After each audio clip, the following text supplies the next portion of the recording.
A whopping 57% of Americans don't have enough money to cover a $500 emergency. That's scary. So how can we go from saving $0 to $10,000 on a low income salary? The secret comes down to the next 5 steps that I'm going to share with you and show you step by step what I did exactly to go from $0 saved to $10,000 saved on a salary of less than $30,000 a year. The very first step is actually writing it down. When I just graduated from college, I didn't really have a high paying job. I was earning less than $30,000 a year and I was in a pretty expensive city. So here's what I did. My very first step was actually buying a vision board. It can be a whiteboard, it can be a chalkboard, or it can actually be a cardboard where you can write down what your goals are, because I need to see my goal in order to accomplish it. I can't just think it, I need to see it. And when I saw my goal, which was build a $10,000 emergency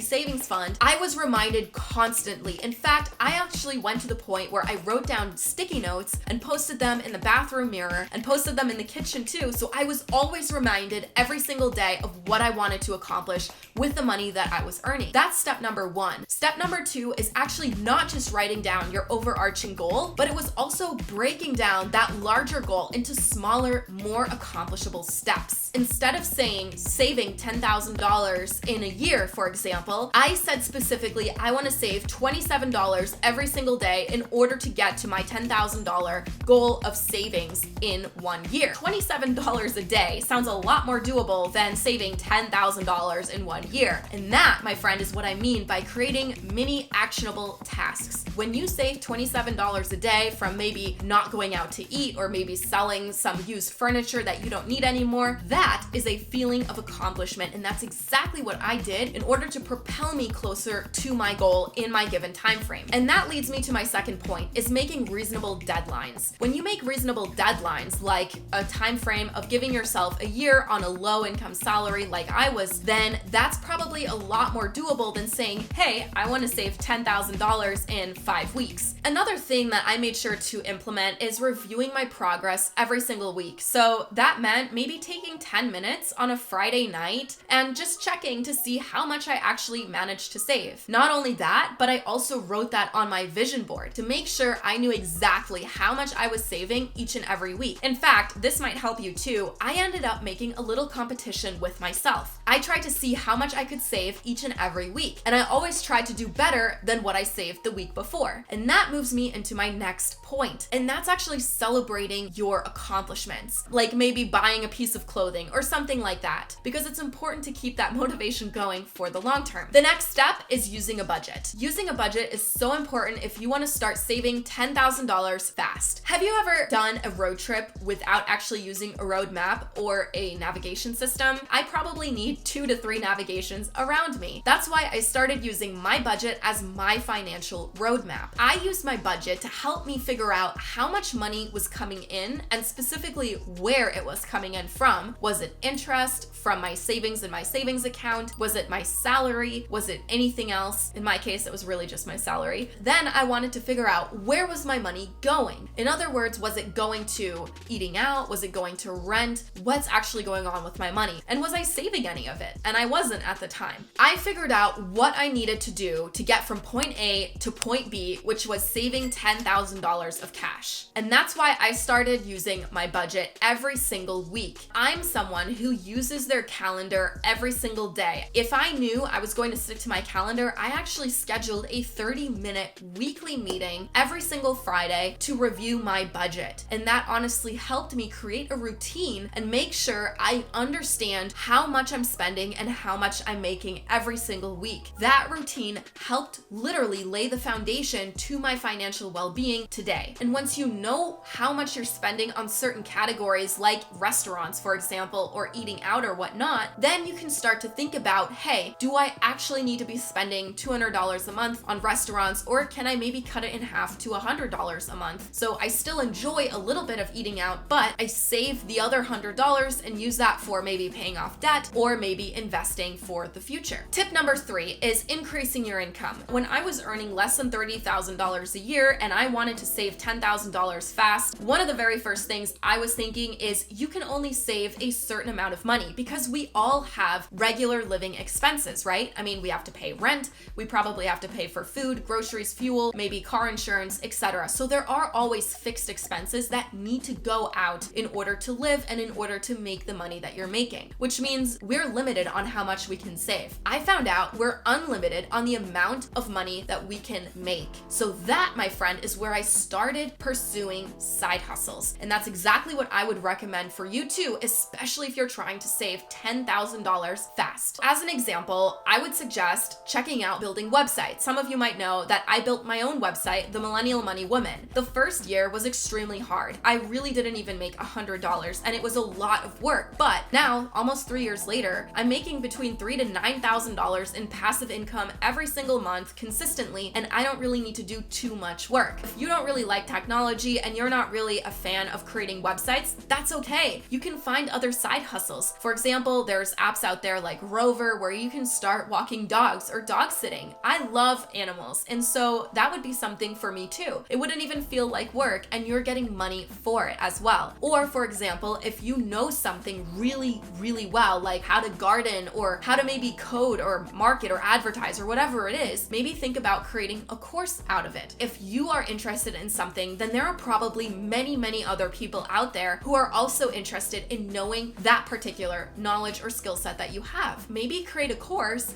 and then you can start selling the course for $10, $50, $200, or $1,000 or more. The key is though that you build an audience so you can sell your course to someone. And that's really where building a social media channel in Facebook or Twitter, which is what I did, can really help. I created my own course. It's called The Income Multiplier. And in my very first week of selling my course, I made over $11,000 in 1 week. That's over a third of what I made in the very first year that I started work. Let's say you don't really want to create or put energy into creating something like a website or a course. That's fine, because 9-to-5s, they take a lot of energy out of you. So another option would be to increase your income by asking for a raise. Let's say you've been working at the company for a year or more, and let's say you've been loyal, you've been doing all your projects. Try to collect all of the praises, specifically written praises, in email form and present that to your employer or to your direct boss. Go to websites like Glassdoor or other websites that report income ranges or salary ranges for a job similar that you're doing. Print that out and maybe share it with your boss and show, that you've been doing the work well, people praise you, and your salary range should be somewhere in whatever the given category or range is in those websites like Glassdoor. Maybe you're being underpaid, or maybe you're a beginner and it's time for you to level up. Now, another option that you might want to do to increase your salary so you can save $10,000 fast is switching jobs. I don't think it's always easy to switch jobs, especially if you have good friends in your current career, in your current company, but sometimes it's necessary in order to give yourself a raise if your boss doesn't want to give you a raise. Specifically, the average raise or increase in salary when you switch jobs is between 5 to 10%. That's average, but I have had friends who have literally made 50% raises, if not more. So it's certainly something that you might want to take a look at. I personally would suggest that you consider asking for a salary increase if you're looking for a new job between 10 to 20% of what you're currently earning. And finally, I would also suggest you consider investing in yourself. Now, personally speaking, I have tried to invest about 5% of my gross annual salary back into me. Maybe that means I got books, hired a coach, go to seminars, or even try to get a new professional certification. Because in the end, as you invest in yourself, your value and your knowledge and expertise increase. And once those parts increase, that means your income increases. So your employer will see you as more marketable, more valuable, and so you get more income.